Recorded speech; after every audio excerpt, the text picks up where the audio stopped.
So it's my last day off before I go back to work, but I can still take a nap this afternoon before worry about dinner. And hi, Biscuit. Biscuit's looking good. Cleo too. Cleo likes those little porky. Who's that? Oh, that's Biscuit. Why, hello. There he is. There's his tail. Oh, let's try this. Yeah. Oh, oh. He's purring, but that's Biscuit. I have a lot of Biscuit. Oh, that was a boob. You know, sometimes I find these strange scratches on my naked body, and I remember I have cats. Yeah. But oh, the hives. Yeah, it is right here. Not too bad now, at least on camera. I think it's just a combination of taking that supplement and also stress. Stress can cause hives. So, not that my life is so stressful. Certain things in my life are kind of set that I don't need to worry about them. But others, like the stupid app at work. I need to figure the app out tomorrow. The phone's off right now, but it's got two-factor authentication, so I have to log in my username, store number, all that good stuff. It sends me a text. I have to enter the text number. Then it asks me for my password, and I do that. And then if I'm lucky, it lets me into the app. And it's just a hassle. And for some reason, I find it very anxiety-provoking, which isn't easy to admit, but. Oh, other anxiety.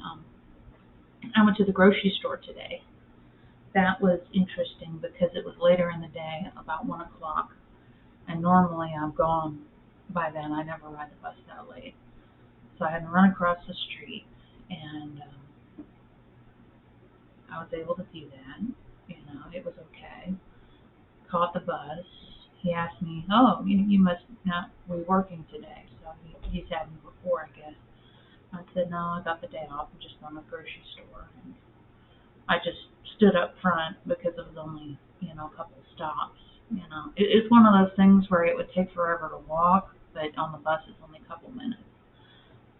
So I rode on the bus, ring the bell, get off, and trying to figure out how to get across the street.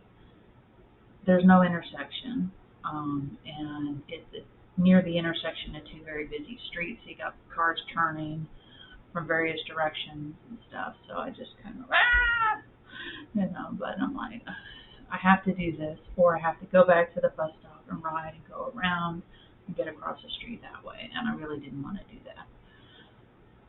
I would if I really felt it was dangerous, but I don't want to spend my time that way.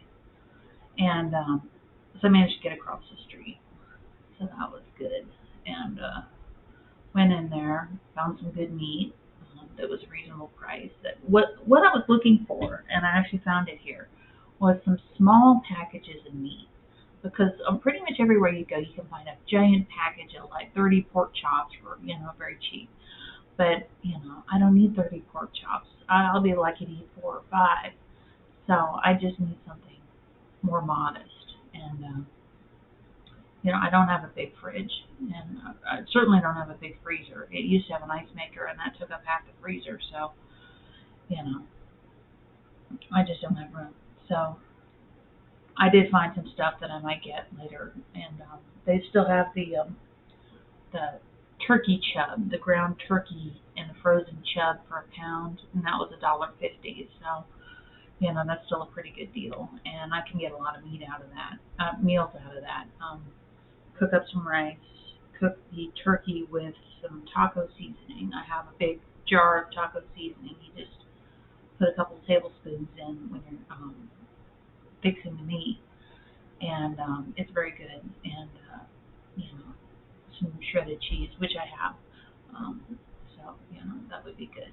I could see me eating that a couple times, and put a little bit in the freezer. I have a little room in the freezer, but not much. Although right now I have a lot of pot pies in the freezer. So I got some meat, and I was looking, and I got the drink mix, which I was happy about. They have a raspberry green tea drink mix that I like, and it's very reasonably priced too.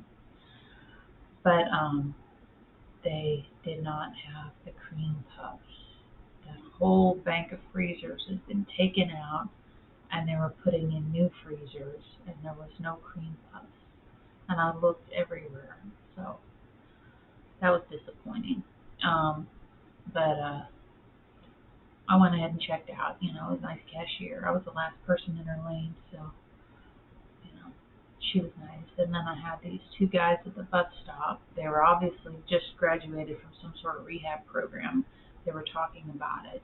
One of them seemed to be getting his life together. He was talking about getting a caseworker, getting education, bettering himself basically, and just staying on the straight and narrow and being smart.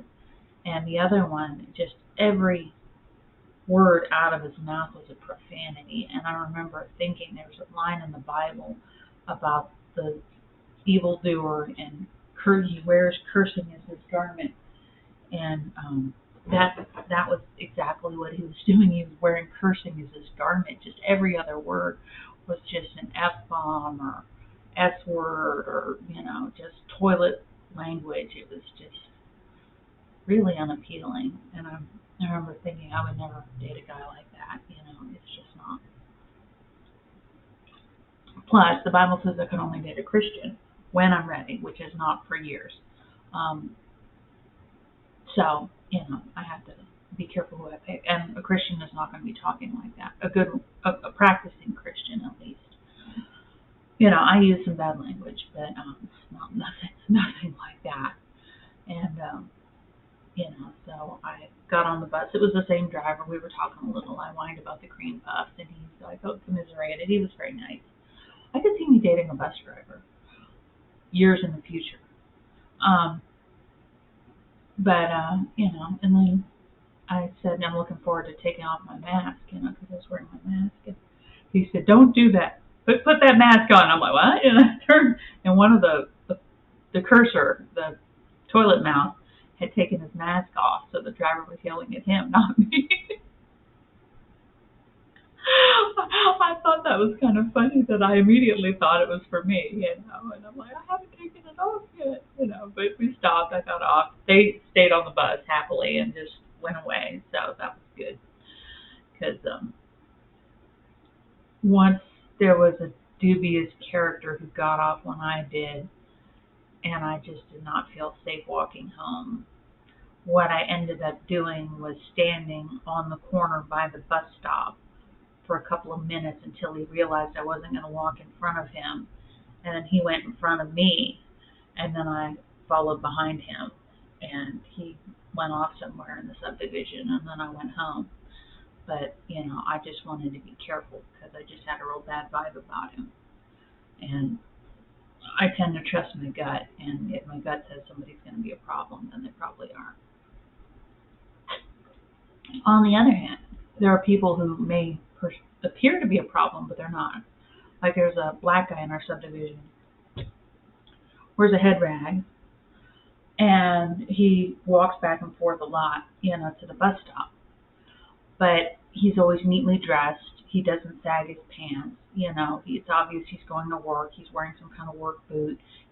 So when I see him, I don't feel at all threatened. I would say hello and wave and smile. Well, I used to smile before the mask, but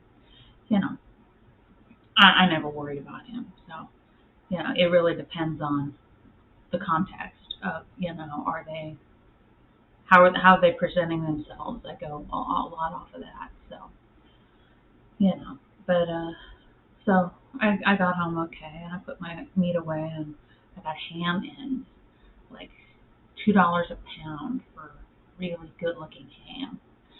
And what I'm going to do is cut it into squares about that big. Oh, look at the trimmer.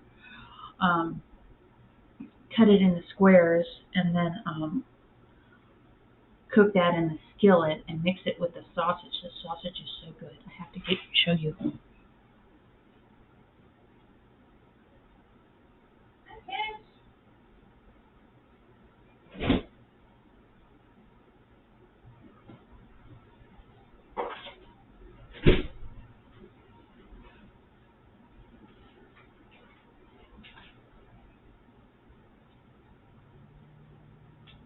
Here's the ham.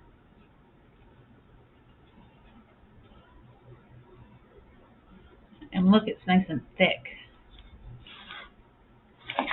Here. Nice and thick. So I'm liking that.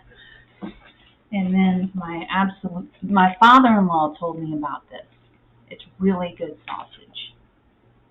Chapel Hill. So good. So I'm going to cook that in the skillet.